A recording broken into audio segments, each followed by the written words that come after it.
Have you ever wondered why one person feels incomplete without a partner, while another feels most alive in solitude? Have you ever looked at your own life and asked why your heart keeps pulling you toward connection, or pulling you away from it, even when society keeps changing around you? Welcome back to the channel. Today we are going to explore a paradox that sits at the center of modern life and at the center of ancient spiritual practice. Some people chase marriage, like it is a doorway to stability and meaning. Others step away from romance and discover a kind of quiet freedom that feels like home. Some people feel called to build a life with someone, to merge daily routines, dreams, responsibilities, and growth. Others feel called to walk alone, to deepen their inner life, to cultivate self-reliance, and to serve the world without the structure of a traditional relationship.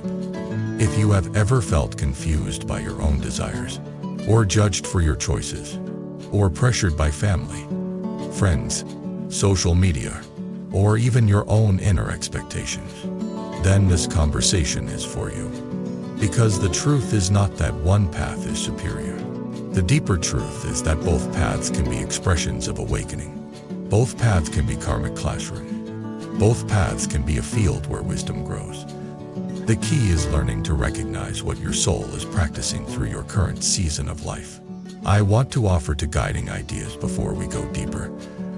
The first is that the urge for connection is real, natural, and ancient. It is shaped by biology, psychology, culture, and the deep human need to be seen. The second is that solitude is also real, natural, and ancient. It is shaped by temperament, life experience, spiritual calling, and the deep human need to return to the self. Neither urge is automatically selfish or enlightened. What matters is the intention behind it, the awareness within it, and the way you use it to reduce suffering and cultivate compassion. Let us begin with the universal urge for connection.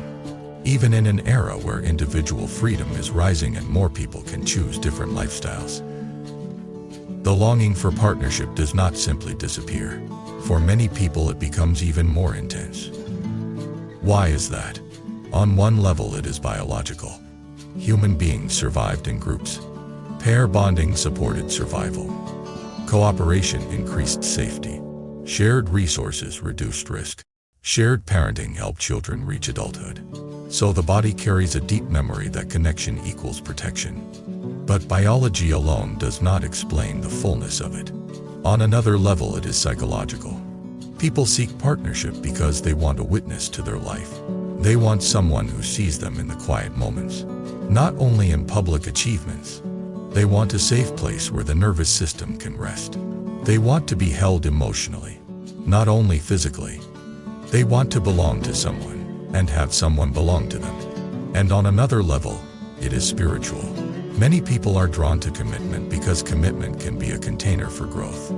The vows, spoken or unspoken, create a structure where you face yourself. Marriage can become a mirror that reflects your hidden patterns. It can expose your cravings, your fears, your pride, your wounds, your conditioning. It can also reveal your capacity for patience, forgiveness, humility, and love. This is why, even when the world becomes more individualistic, some people become more attracted to commitment. Because in a fragmented culture, commitment can feel like an anchor. In a world where everything is temporary, a long-term bond can feel like meaning. In a world where attention is scattered, building a home with someone can feel like depth. But here is where the paradox begins. The same things that make marriage appealing can also make it terrifying.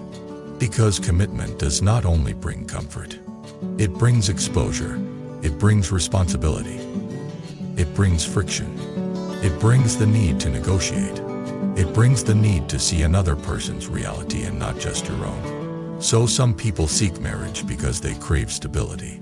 Some people avoid marriage because they fear losing freedom. Some people seek marriage because they want emotional closeness. Some people avoid marriage because emotional closeness triggers old wounds. Some people seek marriage because they want to build a family. Some people avoid marriage because they want to build a different kind of life. None of that makes anyone superior. It simply reveals different karmic lessons. Now let us explore the path of solitude. Because solitude is often misunderstood. In many societies, being single is treated like a waiting room. People assume you are incomplete until you partner up. They ask when you will settle down. They assume you are lonely. They assume you are still searching. They may even assume something is wrong with you. But there is another reality that is becoming more visible. Many people are intentionally single. Not because they failed at love, but because they chose a different direction. They choose solitude because it allows them to cultivate inner peace. They choose it because it supports creativity. They choose it because they are healing. They choose it because they are building a life that feels aligned. They choose it because they serve family, community, or spiritual practice in ways that are easier without a partnership structure. There is a difference between loneliness and solitude. Loneliness is the pain of disconnection. Solitude is the peace of presence. Loneliness feels like lack. Solitude can feel like fullness. Of course, solitude can also be used as avoidance. Someone might be single because they fear intimacy. Someone might withdraw because vulnerability feels dangerous. Someone might stay alone because they do not want to face their own patterns in relationship. So solitude is not automatically enlightened, but it can be a calling. There are people whose nervous systems, temperaments, and life paths thrive in independence. There are people who find deep fulfillment outside romance, through friendships, spiritual community, service, learning, travel, art, and inner cultivation. If you have ever felt guilt for enjoying your independence, or shame for not wanting a traditional relationship, I want you to hear this clearly. Being single can be a valid path of spiritual growth. It can be a field where you practice non-attachment, self-responsibility, compassion, and freedom from social conditioning. Now we move into karma, because karma is where many people get confused. Some people think karma means destiny is fixed. They think your relationship path was decided long ago. They think you are meant to be married or meant to be alone, and there is nothing you can do about it. Other people think karma means you are fully free and you can simply choose whatever you want at any moment, and the past has no influence. The Buddhist view is subtler. Karma means cause and effect. It means past conditions influence present tendencies. It means your habits and intentions shape the direction of your life. It also means you have agency in the present. You can plant new seeds. You can redirect momentum. You can practice differently. So when we ask if your relationship path is destiny or choice, the answer is often both. Past causes create predisposition. Present choices shape outcomes. Let me say it another way. You may not control the first thought, but you can control the second thought. You may not control the first impulse, but you can control the response. You may not control what you were conditioned to fear, but you can learn how to hold fear with awareness. That is how karma becomes empowering rather than fatalistic. Now, some traditions speak of past life influences.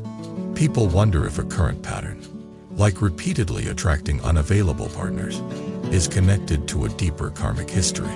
Whether you interpret that literally or metaphorically, the practical point is the same. Patterns have roots. Some roots are personal. Some are familial. Some are cultural. Some feel older than your current story. The important thing is not obsessing about metaphysics. The important thing is seeing the pattern clearly and practicing skillfully. If you keep choosing partners who cannot meet you emotionally, you can ask, what is the underlying craving? What is the underlying fear? What is the familiar pain you are repeating? If you keep rejecting good partners because intimacy feels suffocating, you can ask what you learned about closeness, what you believe you will lose, what kind of freedom you are protecting. This is karmic inquiry. It is not blaming yourself. It is studying cause and effect with compassion. Now I want to tell you two stories. One about growth through connection, and one about growth through independence. These stories will help you feel the lessons rather than just understand them. First, the story of marriage as a karmic accelerator. I will call them Nora and Sam. Nora was warm, emotionally expressive, and deeply sensitive. She valued connection and honesty. She believed love meant sharing everything. Feelings, fears, dreams, daily details. She felt alive when she could be fully open. Sam was steady, thoughtful, and practical. He valued stability and peace. He believed love meant providing, solving problems, and not making everything emotional. He was not cold, but he was private. He processed internally. He avoided conflict. He saw strong emotions as dangerous. When they met, they felt like balance. Nora felt safe with Sam. Sam felt alive with Nora. They married with genuine love. But once they lived together, their differences became daily friction. Nora wanted long conversations about feelings. Sam wanted quiet after work. Nora interpreted Sam quiet as withdrawal. Sam interpreted Nora intensity as pressure. Nora would pursue. Sam would retreat. The more she pursued, the more he retreated. The more he retreated, the more she panicked. This is a common karmic dance. It is not about good people or bad people. It is about nervous systems and old conditioning. At first, they blamed each other. Nora said Sam did not care. Sam said Nora was too much. They fought about small things. But the real fight was about safety. Nora needed emotional closeness to feel safe. Sam needed space to feel safe. Then, something shifted. Not because they found a magical technique, because they got tired of suffering. In Buddhism, that moment matters. When you get tired of suffering, you become willing to practice. Nora started practicing mindfulness. She noticed the surge in her body when Sam went quiet. Tight chest, racing mind, urge to demand. She realized she was not only reacting to Sam, she was reacting to an old fear of abandonment. Sam started practicing mindful speech. He noticed that his silence was not neutral. It created stories in Nora's mind. He realized that his avoidance of conflict was not peace. It was fear. So they created a simple agreement. When Sam needed space, he would say it clearly and kindly.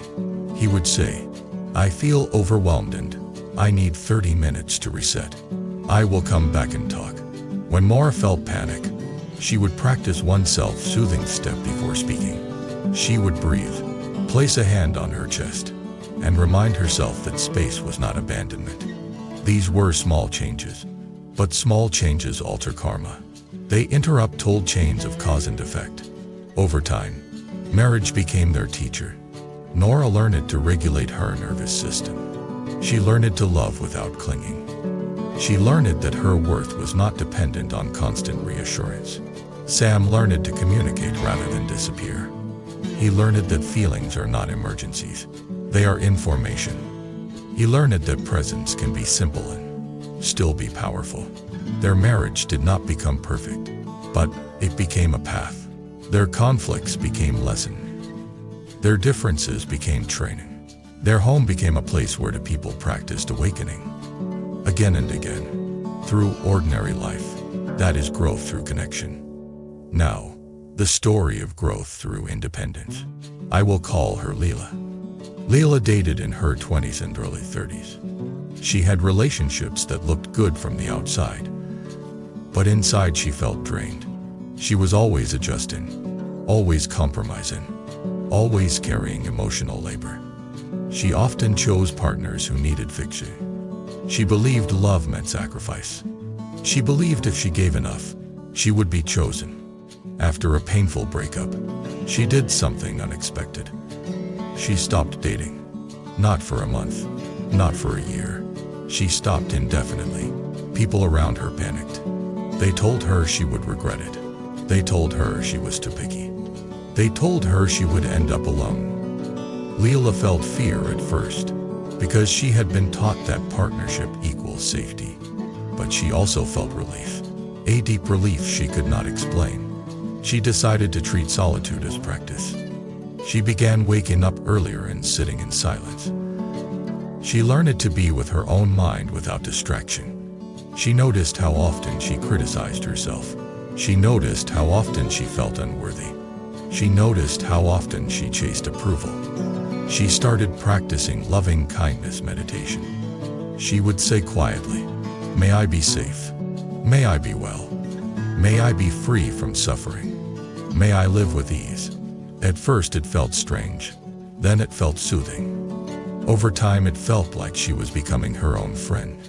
She also practiced ethical boundaries. She stopped overgiving. She stopped saying yes when she meant no. She stopped rescuing people to earn love. She started building friendships that were reciprocal. She started doing creative work she had postponed for years. As her life became fuller, something surprising happened. She stopped feeling desperate for romance. Not because she became numb, because she became nourished. And that nourishment changed her karma. She no longer attracted the same dynamics. She no longer tolerated the same patterns. If she dated again one day, she would bring a different self into the relationship. She would not be trying to earn love. She would be sharing love. This is growth through independence. It is not isolation. It is self-cultivation. Now, notice what both stories share. Both paths involve the same core practices: awareness, intention, compassion, boundaries, wisdom, non-attachment. The difference is the classroom. In marriage, the classroom is daily interaction with one specific person. Triggers arise quickly. Mirrors appear often. Lessons repeat fast. It can be intense. It can be exhausting. It can also be deeply transformative. In solitude, the classroom is your relationship with your own mind. Triggers arise in quiet moments. Mirrors appear in your habits, cravings, fears, and self-talk. Lessons repeat in how you treat yourself. It can be peaceful. It can also be confronting, because you cannot hide behind someone else. So which path is better? Neither. The question is, which path is your path right now? And what lesson is life offering you through it? Now let us talk about the karmic echoes that make people lean one way or the other. Some people carry karmic momentum toward partnership. They feel alive in connection. Their hearts open naturally in relationship. They learn best through togetherness. They may have qualities like devotion, patience, caretaking, cooperation, and the desire to build a shared life. Their growth edge might be learning boundaries, learning self-identity, learning non-attachment within love. Some people carry karmic momentum toward solitude. They feel alive in autonomy. Their minds settle naturally in independence. They learn best through self-reliance. They may have qualities like introspection, discipline, creativity, service, and the desire to simplify. Their growth edge might be learning vulnerability, learning receptivity, learning how to receive love without fear. And then there are many people who move through seasons. They may be partnered for a time, then single for a time. The lesson shifts. The karma evolves. The path is not static. This is why I want you to release the idea that relationship status is a measure of spiritual success. It is not. A married person can be asleep, clinging, resentful, and reactive. A single person can be asleep, bitter, and closed. A married person can be awake, compassionate, and practicing. A single person can be awake, compassionate, and practicing. Awakening is not a relationship label. Awakening is a way of meeting experience. Now let us go deeper into the concept of preordained paths versus free will, because many people struggle with this. If you believe everything is preordained, you may feel powerless. You may stay in unhealthy situations because you call it fate. You may stop trying because you believe the script is written. If you believe everything is free will, you may become harsh with yourself. You may blame yourself for every misfortune. You may ignore the reality of conditioning, trauma, and circumstance. The Buddhist middle way acknowledges conditions and choice. Past actions influence present tendencies. Present awareness can change future outcomes. So can your choices defy your karmic blueprint? If by blueprint you mean fixed destiny, then yes, you can change direction. If by blueprint you mean current momentum, then you can redirect it. But not always instantly. It takes practice. It takes repetition. It takes patience. Karma changes through new causes, planted consistently. In relationship terms, if you have a pattern of choosing emotionally unavailable partners, that is momentum. You can change it by practicing self-worth, learning secure attachment skills, choosing differently, and tolerating the discomfort of healthier love, which can feel unfamiliar at first. If you have a pattern of avoiding commitment because you fear losing freedom, you can change it by practicing vulnerability, communication, boundaries, and learning that commitment does not have to mean self-erasure. This is not just theory. It is lived transformation. Now let us talk about why some people seek marriage, even as society shifts. One reason is that in a world of endless options, commitment becomes precious. When everything is flexible, a vow becomes meaningful. When attention is scattered, choosing one person becomes an act of focus. Another reason is that people are tired of superficial connection. They want depth. They want someone who knows their rhythms. They want someone who sees them beyond performance. Another reason is that people want shared purpose. They want to build something with someone, whether that is a family, a business, a home, a community, or a life of service. And another reason is fear. Some people seek marriage because they fear being alone. They fear aging. They fear missing out. They fear not being chosen. This fear can drive rushed decisions and painful outcomes. But fear can also be transformed. If you recognize fear as the driver, you can slow down and choose from wisdom instead. Now let us talk about why some people find solace alone. One reason is freedom. Solitude offers control over your time, space, and energy. For some temperaments, that freedom is essential for mental health. Another reason is healing. After relational trauma, solitude can be a safe container to rebuild trust with yourself. Another reason is clarity. Some people realize they were dating to fill a void. When they stop, they confront the void. Then they cultivate inner fullness. That fullness becomes peace. Another reason is calling. Some people feel drawn to spiritual practice, creative work, caregiving, or service in ways that are easier without the obligations of partnership. Again, none of these reasons are automatically pure or impure. The key is to examine the intention. In Buddhism, intention shapes karma. If your intention is avoidance, the result is often stagnation. If your intention is practice, the result is often growth. Now, I want to offer a perspective that can bring peace to both paths. In Buddhist wisdom, life is impermanent. Relationships are impermanent. Solitude is impermanent. Desire changes. Identity changes. Seasons change. The suffering comes when you cling to an identity and demand that life obey it. If you cling to marriage as the only valid life, you suffer when life does not match that. If you cling to solitude as proof of superiority, you suffer when you feel lonely or desire connection. If you cling to any fixed story, you suffer when reality shifts. So the practice is to meet your current season with mindfulness and kindness. To ask, what is my lesson now? To ask, what reduces suffering now? To ask, what cultivates compassion now? Now let us talk about growth through connection in a deeper way. Marriage can accelerate self-discovery because it reveals your hidden expectations. Many people enter marriage with unconscious scripts. They expect their partner to heal their childhood wounds. They expect their partner to validate them. They expect their partner to be their best friend, therapist, lover, teammate, and entire universe. When the partner cannot meet all of that, disappointment arises. Then resentment arises. Then suffering arises. The Buddhist move is to see that clinging is the cause. Not that the partner is evil, but that the expectation is unrealistic. This does not mean you have no needs. It means you communicate needs clearly and also take responsibility for your inner life. In marriage, you practice patience when your partner is different. You practice right speech when you feel triggered.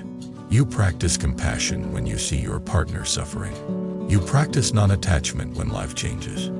You practice forgiveness when mistakes happen. You practice humility when you realize you were wrong. Marriage also offers a powerful lesson in interdependence. You learn that your actions ripple into another person's life. You learn that moods spread. You learn that care creates safety. You learn that selfishness creates distance. You learn that small kindness accumulate. In that sense, marriage becomes a karmic field. Every day you plant seeds. Seeds of warmth or seeds of coldness. Seeds of honesty or seeds of secrecy. Seeds of generosity or seeds of resentment. Those seeds grow into the quality of the home. Now let us talk about growth through independence in a deeper way.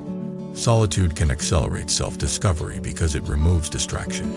When you are not constantly negotiating with a partner, you face your own mind more directly. You see your cravings. You see your fears.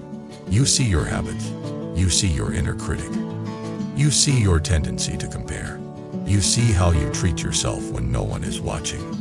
Solitude also offers a powerful lesson in self-responsibility. You learn to soothe your own nervous system. You learn to motivate yourself.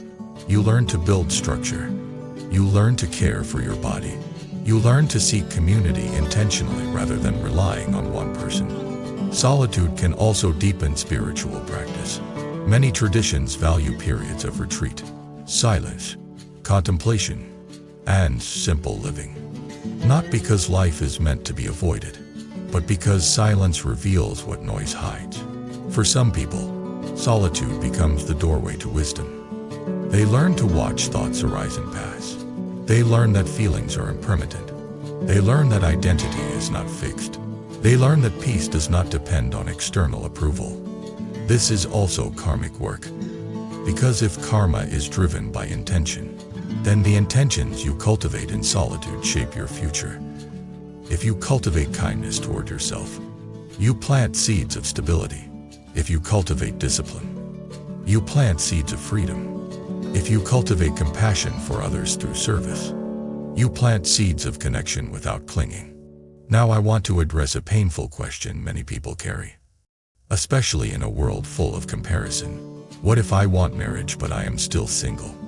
Does that mean my karma is bad? What if I want solitude but my family pressures me? Does that mean I am selfish? What if I am married but I sometimes envy single life? What if I am single but I sometimes envy couples? These are human questions. The answer begins with compassion. If you want marriage and you are single, it does not automatically mean bad karma. It may mean timing. It may mean you are still learning. It may mean you are still healing. It may mean your standards are protecting you. It may mean you have not met the right condition. It may mean you are meant to develop inner stability before you merge your life with someone else. There are many causes. The practice is not to shame yourself. The practice is to live fully in the present while also pursuing your desires skillfully. To build community. To cultivate your health. To refine your values. To learn communication. To date with clarity. To avoid desperation. To keep your heart open without clinging. If you want solitude and your family pressures you, it does not automatically mean you are selfish. It may mean you know your temperament. It may mean you are choosing peace. It may mean you are protecting your life energy. The practice is to communicate respectfully, set boundaries, and live your truth with kindness. If you are married and you envy single life sometimes, that does not mean you made a mistake. It means you are human. Marriage involves responsibility. The mind sometimes fantasizes about freedom. The practice is to examine what you are really craving. Is it space? Is it rest? Is it novelty? Is it appreciation? Is it autonomy? Then communicate and create healthy boundaries, so your life feels balanced. If you are single and you envy couples sometimes, that also does not mean you are failing. It means you have a longing. You can honor the longing without letting it poison your peace. You can pursue connection while also appreciating the freedoms you currently have. This is equanimity, holding both truths. Now let us go into practical tips for finding peace and purpose regardless of relationship status.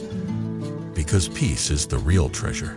If you are married, practice what I call conscious partnership. Start with daily mindfulness. Notice your reactivity. Notice your tone. Notice how stress leaks into the relationship. Pause before speaking. Choose right speech. Speak truthfully and kindly. Ask for what you need without blame. Practice appreciation. Appreciation is not denial of problem. Appreciation is nourishment. When you name what your partner does well, the relationship softens. When you only name what is wrong, the relationship hardens. The mind becomes a courtroom. A courtroom is not a home. Practice boundaries. Boundaries are love with structure. They protect the relationship from resentment. They protect you from self-abandonment. Boundaries can be simple. Time for rest. Time for friends. Time for silence. Time for practice. When both people respect boundaries, intimacy becomes safer. Practice forgiveness and repair. People will disappoint each other. The question is not whether mistakes happen. The question is whether you repair. Repair means acknowledging harm, apologizing, learning, and trying again. Repair prevents karmic buildup of resentment. Practice compassion. When your partner behaves poorly, look for the suffering under it. This does not mean you tolerate harm. It means you respond with wisdom rather than hatred. Compassion reduces suffering for both of you. If you are single, practice what I call conscious solitude. Start with daily grounding. A simple breathing practice. A short meditation. A walk without distraction. Learn to be with your own mind. This reduces the fear of being alone and turns solitude into refuge. Practice community. Solitude is not meant to be isolation. Build friendships. Join groups aligned with your values. Serve others. Connection does not have to be romantic to be meaningful. Practice self-care with dignity. Eat well. Sleep well. Move your body. Care for your home. Create beauty. These are not shallow. They are forms of respect. When you treat your life as sacred, you stop feeling like you are waiting for someone to validate you. Practice creative purpose. Use your freedom to build something. Learn a skill. Create art. Study wisdom. Travel if possible. Volunteer. Your single season can be incredibly rich when you live it with intention. Practice loving kindness. If you sometimes feel lonely, do not shame yourself. Loneliness is human. Meet it with compassion. Place a hand on your chest. Breathe. Speak kindly to yourself. Then reach out to someone. Take one small step toward connection.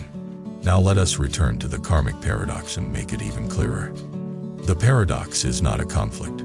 It is a spectrum of self-realization. Some souls learn love through merging. Some souls learn love through standing alone. Many souls learn through both at different times. In Buddhist wisdom, the goal is not to collect experiences. The goal is to reduce suffering through awakening. Awakening means seeing clearly, seeing craving, seeing fear, seeing attachment, seeing impermanence, seeing interdependence, then choosing actions that reduce harm and cultivate compassion. So marriage is not the goal. Solitude is not the goal. The goal is liberation. The goal is inner peace. The goal is a heart that can love without clinging and a mind that can rest without being controlled by desire and fear. Now I want to offer a closing reflection that can help you stop judging yourself. Ask yourself two questions, gently, without forcing an answer. First, what brings out my best qualities? When I am partnered, do I become more patient, more generous, more awake? Or do I become more anxious, more controlling, more resentful? When I am alone, do I become more grounded, more creative, more compassionate? Or do I become more avoidant, more numb, more isolated? Second, what lesson is life inviting me to practice right now? Is it learning to receive love? Is it learning to set boundaries? Is it learning to trust? Is it learning to be independent? Is it learning to be vulnerable? Is it learning to serve? Is it learning to let go? The answer may change over time, and that is normal. Your path is alive. Before we end, I want to share a personal style reflection, not as a claim of personal life, but as something I have witnessed again and again in people around me. I have seen people chase marriage because they believed it would finally quiet their insecurity. They married quickly. They expected the relationship to heal their inner wounds. When it did not, they felt betrayed. Their real work began only when they realized no partner can replace self-cultivation. I have also seen people reject marriage because they believed independence would protect them from pain. They stayed alone for years. They built a strong life, but they also used solitude as armor. Their real work began only when they realized independence is not the same as openness, and true freedom includes the courage to be seen. And I have seen people who were deeply content in either path because they were practicing. The married ones had boundaries and humility. The single ones had community, purpose, and self-kindness. Both were awake in their own way. That is what I want for you. Not a specific label, but a specific quality of heart. Now I want to invite you into a simple one-week practice. Choose one, and only one, so it stays real. If you are married, for the next 7 days, practice a daily pause before you speak in frustration. 1 breath, then speak with right speech. True, kind, and timely. Watch how the energy of your home shifts. If you are single, for the next 7 days, practice a daily moment of loving kindness toward yourself. 1 minute, hand on chest. May I be safe. May I be well. May I be free from suffering. May I live with ease. Then take one small step to nourish your life. A walk, a creative session, a message to a friend, an act of service. After 7 days, notice what changed. Not only outside, but inside. Now I want to hear from you. In the comments, tell me which path you are walking right now. Partnership or solitude. And what lesson you think life is teaching you through it. Tell me what pressures you feel and what kind of peace you are trying to cultivate. Your story will help someone else feel less alone, whether they are alone by choice or alone by circumstance. If you want more long-form videos exploring karma, solitude, and spiritual growth in everyday life, subscribe to the channel. Like the video so it reaches people who feel judged or confused about their relationship status. And if you want to support the channel in a deeper way, consider joining as a member, because it helps keep these longer teachings possible. Take a slow breath before you go. Feel your life as it is, not as a problem to solve, but as a path to walk. Whether you are building a home with someone or building a home within yourself, you are not behind. You are not broken. You are learning. You are practicing. And that practice, done with awareness and compassion, is the most reliable karmic fortune of all. There comes a time when you realize you want something that belongs just to you. Something that brings comfort and keeps you connected to your inner world. Wall-crafted bracelet does exactly that. Quietly, softly, and consistently. If you felt drawn to any bracelet in this video, you'll find the purchase link in the video description, and many more auctions in the channel's storefront. Because sometimes the smallest item can bring the biggest sense of peace.